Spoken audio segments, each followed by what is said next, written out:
গলদা চিংড়ির কালিয়া বানানোর জন্য ৫-৬টা বেশ বড় বড় সাইজের মানে জাম্বো সাইজের গলদা চিংড়ি নিয়ে সেগুলোকে কেটে ধুয়ে পরিষ্কার করে নুন হলুদ মেখে নিলাম।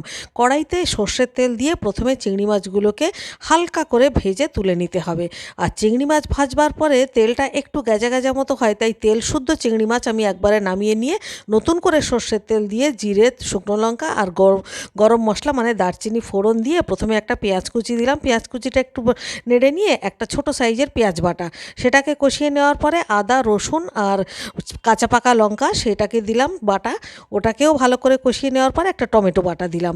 টমেটো বাটাটা আর একটু কষিয়ে নিচ্ছি। আর আমি কিন্তু মশলাগুলোকে একটা পর একটা স্টেপ বাই স্টেপ যেভাবে দিচ্ছি সেভাবেই আপনারা দেবেন। এরপরে কিছু গুঁড়ো মশলা দিলাম, ধনের গুঁড়ো, জিরের গুঁড়ো আর কাশ্মীরি লঙ্কার গুঁড়ো। সব শেষে দিলাম একটু নুন আর হলুদ। ভালো করে কষিয়ে নিয়ে এবারে জল দিয়ে দিচ্ছি। গলদা চিংড়ি তো একটু শক্ত, সেদ্ধ হতে একটু সময় লাগবে, তাই একটু বেশি করে জল দিয়ে ঢাকা দিয়ে প্রায় 7-8 মিনিট মতো রান্না করলাম।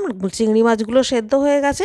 এবারে সামান্য একটু চিনি, একটু কাঁচা সর্ষের তেল আর একটু গরম মশলা দিলাম। আর সব শেষে দিয়ে দিচ্ছি চিংড়ি মাছ ভাজার যে তেলটা তুলে রেখেছিলাম সেটা।